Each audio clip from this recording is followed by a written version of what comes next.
It's part of you. It's natural. It is the other half of your consciousness. It is the repository of your unremembered dreams. It is your impulses.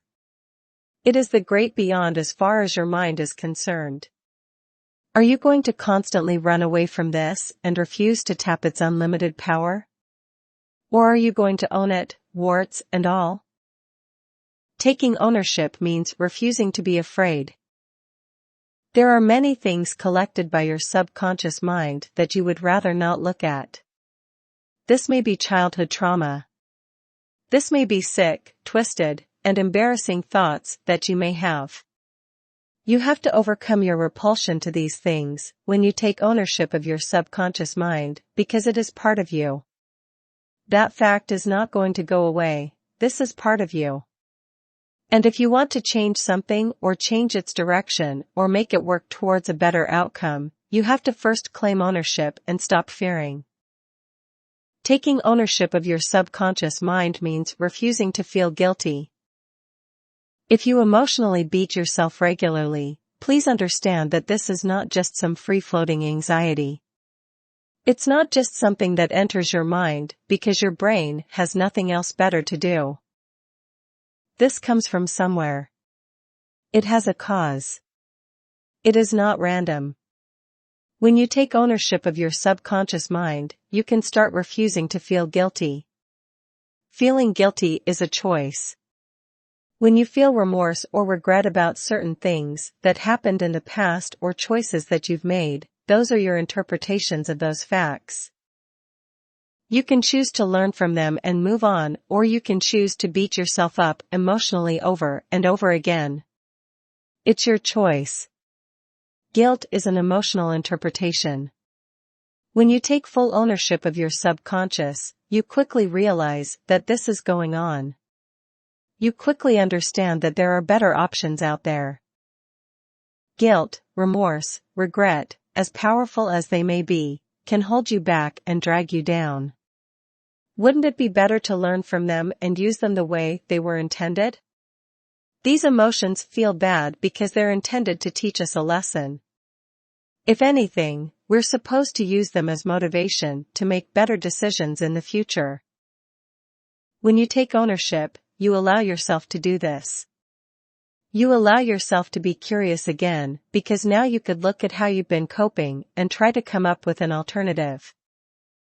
If you've been racked by guilt because you disappointed your parents for over 30 years, your curiosity might lead to a different interpretation or, better yet, a different coping mechanism, but none of this is going to happen if you continue to stay where you are. If you continue to refuse to take ownership, you will suffer the same results as before. The bottom line is whatever negative consequences of your actions you're feeling, they arise primarily from your refusal to take ownership of these emotions. They're coping mechanisms. You can choose to cope in different ways.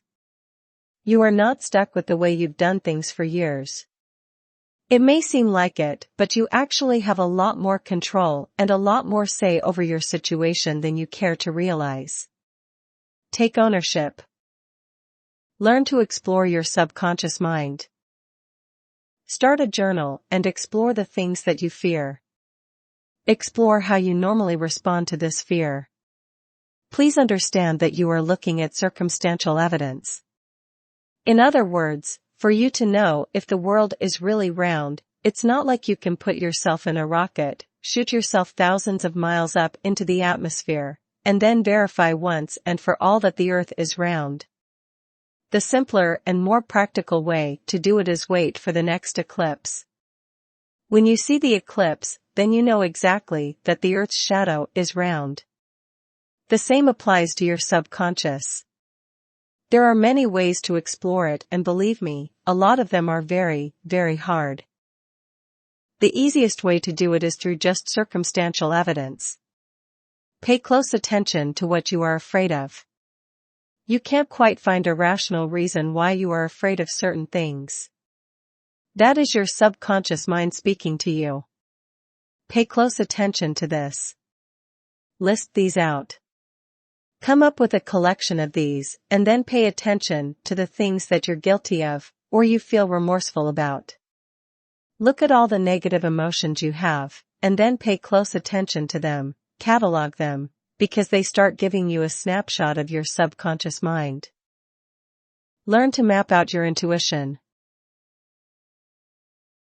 Have you ever noticed that in certain situations, you tend to say the right things at the right time, to produce the right results with the right people?